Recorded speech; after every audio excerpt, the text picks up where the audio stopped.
உங்கள் favourite TV ஷோக்களை இனி miss பண்ண தேவையில்லை. ஜீ5 இல் முற்றிலும் இலவசமாக காணுங்கள். இங்கேயும் எப்பொழுதும். எவ்வளவு வருஷமா இந்த வீட்டுக்கு நீங்க உழைச்சுக்கிட்டே இருக்கீங்க, இன்னும் உழைச்சுக்கிட்டே இருக்கணுமா? இப்பவும் கிச்சன்ல புதுசா வேலைக்கு ஆள் வந்ததை பத்தி தானே யோசிச்சுட்டு இருக்கீங்க. அது எப்படி விட முடியும் வீரா? சமைக்கிறதுங்கிறது ஒரு வேலை இல்லம்மா, அது ஒரு பொறுப்பு, சந்தோஷம்.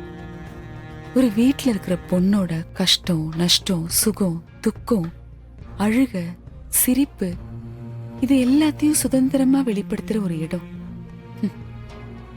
ஒரு பொண்ண ஒரு வீட்டுல என்னதான் அடிமைப்படுத்தி வச்சிருந்தாலும் அவ தன்னைத்தானே ராணியா நினைச்சுக்கிட்டு ஆட்சி பண்ற ஒரு ராஜ்யம்தான் சமையல் கட்டு.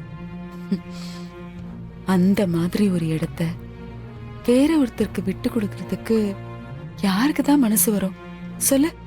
கொடுக்கவும் கூடாது.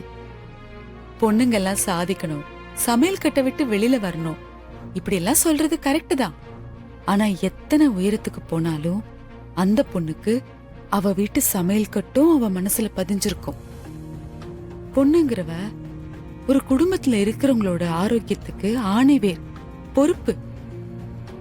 ஒரு வீட்டோட இதய துடிப்பு அந்த வீட்டோட சமையலறைன்னு சொல்லுவாங்க.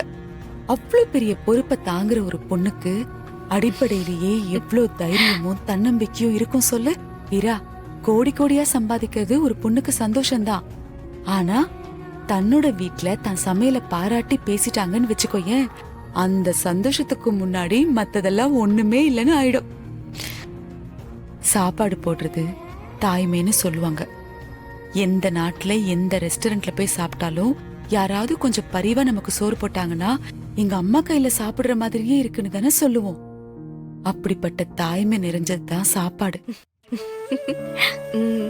அந்த மாதிரிதான் வீரா, என் அண்ணனுக்கும் நான் வளர்த்த பிள்ளைங்களுக்கும் எது பிடிக்கும், எது பிடிக்காது, எது செஞ்சு கொடுத்தா அவங்க 4 வாய் அதிகமா சாப்பிடுவாங்க, நானே தெரியாம ஏதாவது பண்ணிட்டா கூட தொடவே மாட்டானுங்க, எது சாப்பிட்டா அவங்க உடம்புக்கு ஒத்துக்கும், எது ஆரோக்கியமா இருக்கும், எது ருசியா இருக்கும், இப்படி பார்த்து பார்த்து நான் தானே செஞ்சு வச்சிட்டு இருந்தேன்.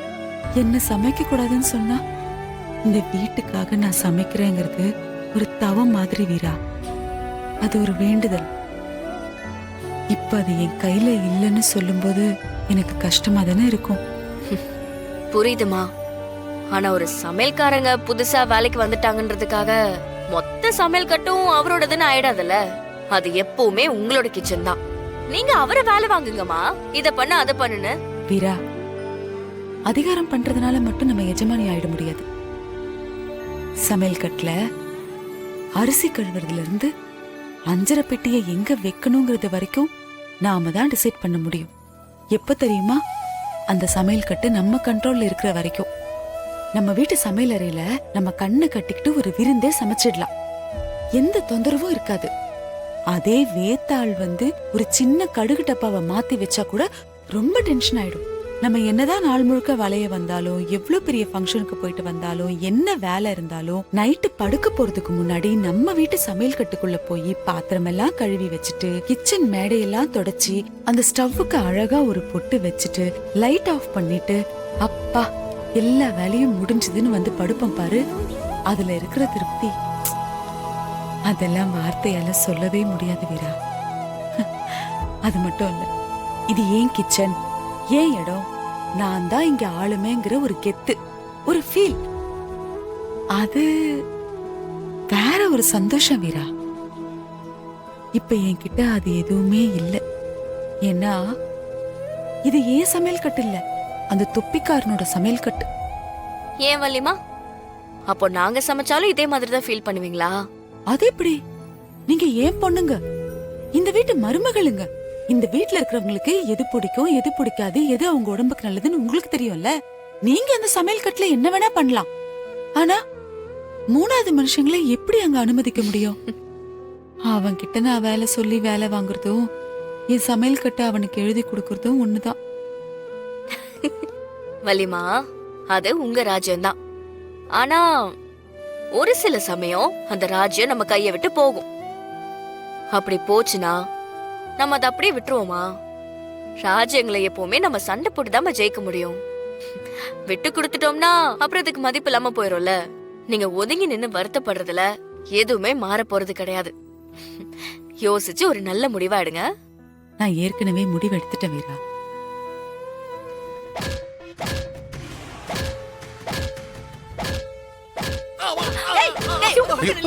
என்னாச்சு?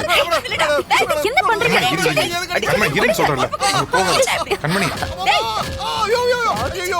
இந்த நேரத்துல குறுக்க போனா அத்தை யாரு என்னன்னு பார்க்க மாட்டாங்க. நான் பானைக்கு சேர்த்த ஷெஃபை இப்படி போட்டு அடிச்சிட்டு இருக்காங்க. என்ன கேட்க கூடாதுன்னு சொல்றீங்க? அவங்க காரணம் இல்லாம அடிக்க மாட்டாங்க கண்மணி. அத்தை சைலண்ட் ஆகட்டும், அப்புறம் பேசிக்கலாம். அப்புறம் பேசிக்கலாம். என்ன வேலை? என்ன வேலை செய்றீங்க?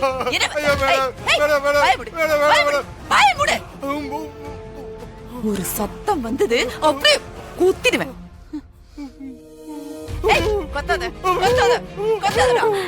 சமையலா சமையலடா பண்ற நீ பண்ற சமையலா? என்ன இது?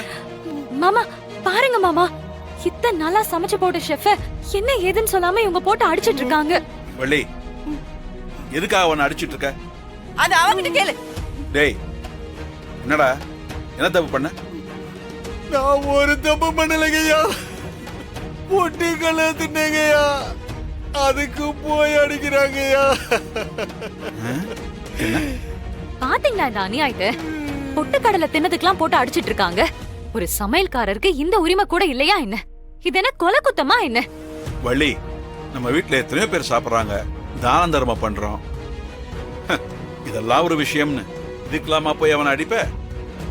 நான் அவன் வயித்து பசிக்காக நம்ம வீட்டு சமையல் கட்டியே முழுங்கி இருந்தாலும் நான் ஒன்னும் சொல்ல மாட்டேன். ஆனா இவன் இருக்கல்ல, இவன் என்ன வேலை பண்ணிருக்கான்னு நீயே பாரு. மாறா காட்டுறாத. டேய் இல்ல பேசாம காட்டு வீரா. நீங்களே பாருங்க.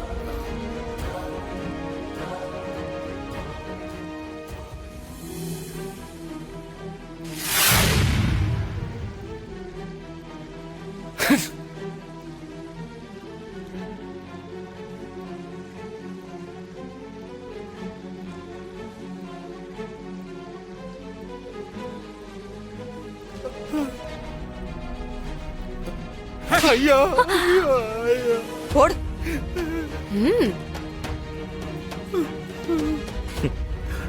இதுதான் சமையல் பண்ற லட்சணமா? ஏண்டா, உன்னை நம்பித்தானே நாங்க எல்லாருமே சாப்பிட்டு இருந்தோம். இவ்வளவு அசுத்தமா சமைச்சிட்டு இருக்க? எனக்கு இந்த வீடியோ பார்த்ததுக்கு அப்புறம் ஒன்னே ஒண்ணுதான் தோணுச்சு. இவன் மேல கோபம் வந்ததை விட அவன் செஞ்சதை ரசிச்சு ருசி சாப்பிட்டவங்களை நினைச்சாதான் பாவமா இருக்கு. ஐயோ, இவன் நம்மளதான் சொல்றான். ஜீ5 ஆப்பை டவுன்லோட் செய்து அனைத்து எபிசோடுகளையும் இலவசமாக பாருங்க.